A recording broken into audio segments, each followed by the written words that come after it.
In lesson 67, we're working with radical denominators. In example 1, what we're going to do is multiply the top and bottom of the fraction by the conjugate. Now the conjugate is simply the opposite sign of whatever sign's in the middle, okay?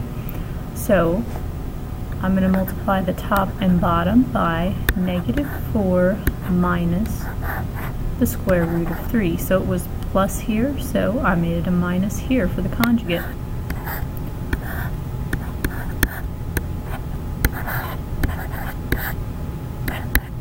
Okay, so 1 multiplied by -4 minus the square root of 3, well, it's not going to change anything, so it's going to stay the same. And I'll have -4 times the -4, which is 16. Now the middle ends up canceling. I'll go ahead and multiply it out to show you that. But every time when you multiply by the conjugate, the middle cancels. Very much similar to how we factor the difference of two squares. It's related to that idea. Alright, so I did -4 times -4, now -4 times negative square root of 3, so that'd be positive 4 square root of 3.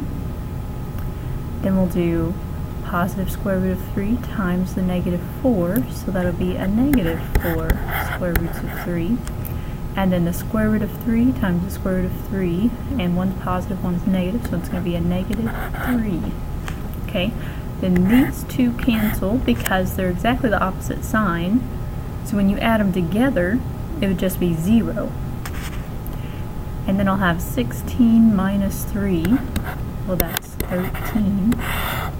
And then on top, it'll just stay the same, -4 minus the square root of 3. And that would be our answer, because we can't put the -4 and the square root of 3 together unless we change that to decimals, which it's much more accurate to leave the square root in. Okay, then on our next example, we're going to do the same thing. It's just this time we have more than one square root, first of all, and we have a 3 on top in the numerator instead of just a 1. So it'll be a little bit more difficult, not terribly so though.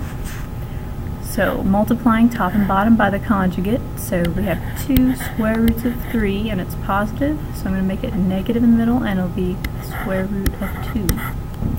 So 2 square roots of 3 minus the square root of 2. Alright, so first of all, I'm going to multiply that in the numerator, so I'll multiply the 3 to both of those terms. So I'll have 6 square roots of 3 minus 3 square roots of 2. Okay, and then in the denominator, I'll take the 2 square roots of 3 across first. So that is 4 times 3, because the 2 times the 2, and then the square root of 3 times the square root of 3 to get the 3.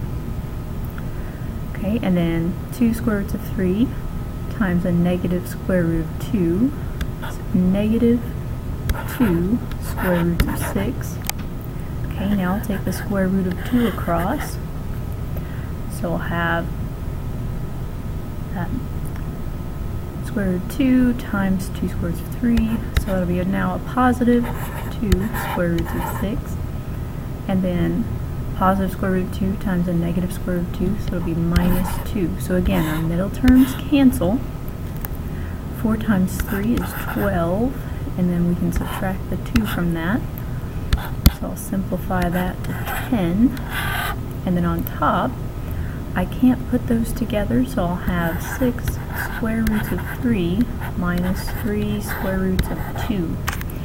Now sometimes, say if that 3 was a 4, you could eliminate a common factor from each of those terms. So watch out for that, because you do want to write your answer in simplest terms.